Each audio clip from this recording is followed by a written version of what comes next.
আসসালামু আলাইকুম। দুপুর 2টা বেজে 55 মিনিট। আজ শুক্রবার। বাংলাদেশ বেতার কক্সবাজার। স্থানীয় খবরে স্বাগত জানাচ্ছি শামীম আক্তার।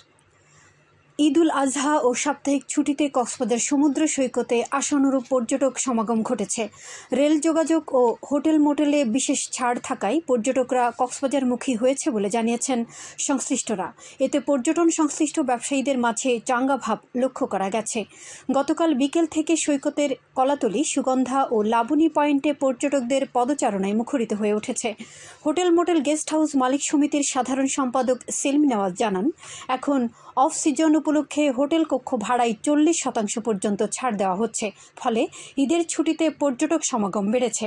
ট্যুরিস্ট পুলিশ কক্সবাজার অঞ্চলের অতিরিক্ত ডিআইজি আপেল মাহমুদ জানান, পর্যটন স্পটগুলোতে 3 স্তরের নিরাপত্তা ব্যবস্থা জোরদার করা হয়েছে। অতিরিক্ত জেলা ম্যাজিস্ট্রেট মোহাম্মদ ইয়ামিন হোসেন বলেন, পর্যটকদের হয়রানি রোধ ও সুযোগ সুবিধা নিশ্চিত করতে জেলা প্রশাসনের নির্বাহী ম্যাজিস্ট্রেটের নেতৃত্বে একাধিক ভ্রাম্যমাণ টিম কাজ করছে।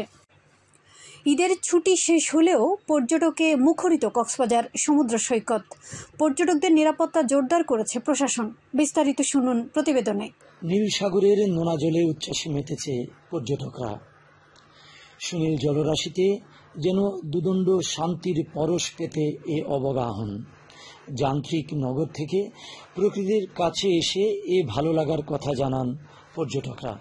অনেক মজা করেছি, পরীক্ষা শেষ, ঘুরে অনেক মজা লাগছে। বেশ অনেক সুন্দর, অনেক চমৎকার এবং নিরাপত্তাও খুবই সুন্দর। টুরিস্ট পুলিশরা সব দেখাশোনা করতেছে, আমরাও খুব খুশি। কক্সবাজারে এসে অনেক ভালো লাগছে। এখানে সবাই রিফ্রেশমেন্টের জন্য আসে, আমরাও ঠিক এমন ঈদের পরে এসেছি, খুবই ভালো লাগছে। পর্যটকদের নিরাপত্তা বিধান সহ যে কোনো ধরনের হয়রানি রোধে কাজ করছে প্রশাসন। সাগরের ঢেউয়ে প্রিয়জনের সাথে প্রিয় কিছু মুহূর্ত ভালো লাগার পরশ বুলিয়ে দেয়। কক্সবাজার শহরে পাহাড় ধসে ঘুমন্ত স্বামী স্ত্রীর মৃত্যু হয়েছে। গতকাল দিবাগত রাত 3:30টার দিকে পৌরসভার বাদশাঘোনা এলাকায় এ ঘটনা ঘটে। নিহতরা হলেন স্থানীয় ওমর ফারুক জামে মসজিদের মুয়াজ্জিন আনোয়ার হোসেন ও তার 5 মাসের অন্তঃসত্ত্বা স্ত্রী মাইমুনা আক্তার। পৌরসভার 9 নম্বর ওয়ার্ড কাউন্সিলর হেলাল উদ্দিন কবির বিষয়টি নিশ্চিত করে বলেন। নিহতদের প্রতিবেশী এবং স্বজনদের বরাতে হেলাল উদ্দিন জানান, রাতভর বৃষ্টির কারণে হঠাৎ ভোর রাতে পাহাড় ধসে পড়ে। এতে ঘুমন্ত স্বামী স্ত্রী মাটি চাপা পড়ে। পরে স্থানীয়রা মাটি কেটে তাদের উদ্ধার করে জেলা সদর হাসপাতালে নিয়ে গেলে কর্তব্যরত চিকিৎসক তাদের মৃত ঘোষণা করেন। এদিকে বুধবার উখিয়ায় রোহিঙ্গা ক্যাম্পে পৃথক পাহাড় ধসের ঘটনায় 10 জনের মৃত্যু হয়েছে। জেলা প্রশাসন বৃষ্টির শুরুতে ঝুঁকিপূর্ণ পাহাড়ে বসবাসরত বাসিন্দাদের নিরাপদে সরে যেতে প্রচারণা অব্যাহত রেখেছে। আবহাওয়া। আজ দুপুর 12টা হতে আগামীকাল দুপুর 12টা পর্যন্ত কক্সবাজার ও পার্শ্ববর্তী এলাকাসমূহের জন্য আবহাওয়ার পূর্বাভাসে বলা হয়েছে, আকাশ অস্থায়ীভাবে আংশিক মেঘলা সহ মেঘাচ্ছন্ন থাকতে পারে। সেই সাথে অধিকাংশ জায়গায় অস্থায়ীভাবে দমকা অথবা ঝোড়ো হাওয়া সহ বৃষ্টি অথবা বজ্রসহ বৃষ্টি হতে পারে। বাতাস দক্ষিণ দক্ষিণ পশ্চিম দিক হতে ঘন্টায় 8 থেকে 16 কিলোমিটার। সেই সাথে অস্থায়ীভাবে দমকাসহ দক্ষিণ দক্ষিণ পূর্ব দিক হতে ঘন্টায় 30 থেকে 40 কিলোমিটার বা তারও অধিক বেগে প্রবাহিত হতে পারে। কক্সবাজার সমুদ্র বন্দরকে 3 নম্বর স্থানীয় সতর্কতা সংকেত। আমি আবারও বলছি, কক্সবাজার সমুদ্র বন্দরকে 3 নম্বর স্থানীয় সতর্কতা সংকেত দেখে যেতে বলা হয়েছে। আগামী 24 ঘন্টায় দিন ও রাতের তাপমাত্রা সামান্য বৃদ্ধি পেতে পারে। আজ সূর্যাস্ত যাবে সন্ধ্যা 6টা 38 মিনিটে।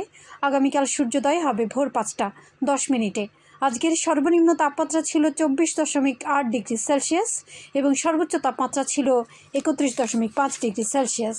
এখন জানিয়ে দিচ্ছি বাঁকখালী নদীর মোহনা ও সংলগ্ন এলাকার সামুদ্রিক ঝড় ভাটার সময়সূচি। আজ ভাটা শুরু হয়েছে সকাল 9টা 57 মিনিটে, চলবে বিকেল 4টা 32 মিনিট পর্যন্ত। জোয়ার শুরু হবে বিকেল 4টা 32 মিনিটে, চলবে রাত 10টা 13 মিনিট পর্যন্ত। পুনরায় ভাটা শুরু হবে রাত 10টা 13 মিনিটে, চলবে ভোর রাত 4টা 29 মিনিট পর্যন্ত।